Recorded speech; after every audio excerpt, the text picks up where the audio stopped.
আচ্ছা জান, এমনি আমার শ্বশুর মানে তোমার আব্বু কি করে? আমার বাবা সরকারি সার্ভে। আই হাই রে, একদম খাপে খাপ ময়নার বাপ। মানে আমার আর কোনো তো সমস্যা নাই। আমি চাইলে ঘর জামাই থাকতে হ্যাঁ, পারে। তুমি অনেক রিকোয়েস্ট করলে আমি ঘর জামাই থাকবো, কিন্তু আমার ঘর জামাই থাকার কোনো ইচ্ছা নাই। কোনো ইচ্ছা নাই। তো বন্ধুরা, এই যে দেখেন বাণিজ্য মেলে একটা সুন্দরী আপু পেয়ে গেছি। আপুর সাথে একটু কথা বলবো। আপু কেমন আছেন? আলহামদুলিল্লাহ ভালো ভাইয়া। ভালো আছেন? ভালো আছি একটু বললেই তো পারতেন, ভাইয়া বলার কোনো প্রয়োজন নাই। ও আচ্ছা, ঠিক আছে, আবার জিজ্ঞাসা করি, আপু কেমন আছেন? এই তো ভালো আছি ভাইয়া। আরে আবার ভাইয়া বললে ভালাইতেছে। যাক, এখন তো মাত্র সরি শুরু। মানে ভাইয়া থেকেই তো ছাইয়া ছাইয়া। ছাইয়া ছাইয়া, এই তো বুঝতে গেছে রে ভাই, জীবনটাই তামা তামা। আপু নিশ্চয়ই আপনার চিরতার পানির শরবত অনেক পছন্দ, তাই না? মানে মানে এটা আমার একটা স্পেশাল জুস, চিরতার পানি দিয়ে বানাই আর কি।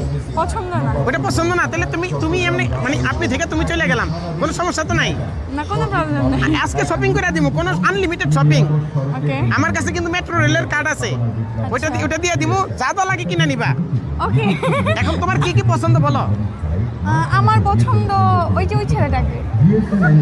আমি বুঝলাম না, মানে তুমি এখনই কেন, মানে এই যে বলে না কি জানি বলে, মেয়েরা বলে 12 কি জানি বলে, ভালো কি 12 কি জানি বলে, তুমি এখনই আমার সাথে রিলেশন হয়ে সারতে পারলো না, তুমি আরেক দিকে তাকাও কেন?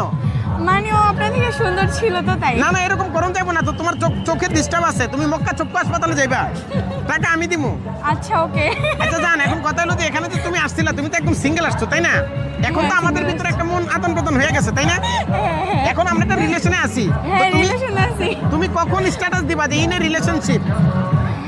এই তো যেই সপ্তাহে শুক্রবার নেই ওই সপ্তাহে স্ট্যাটাস দিব। ওই সপ্তাহে দিবা। যাক, একটা সুন্দরী আপু জান পাইয়া গেছি। আচ্ছা জান, এমনি আমার শ্বশুর মানে তোমার আব্বু কি করে? আমার বাবা সরকারি সার্ভে। আই হাই রে, একদম খাপে খাপ ময়নার বাপ। মানে আমার আর কোনো তো সমস্যা নাই। আমি চাইলে ঘর জামাই থাকতে পারে। হ্যাঁ, তুমি অনেক রিকোয়েস্ট করলে আমি ঘর জামাই থাকবো, কিন্তু আমার ঘর জামাই থাকার কোনো ইচ্ছা নাই। কোনো ইচ্ছা নাই।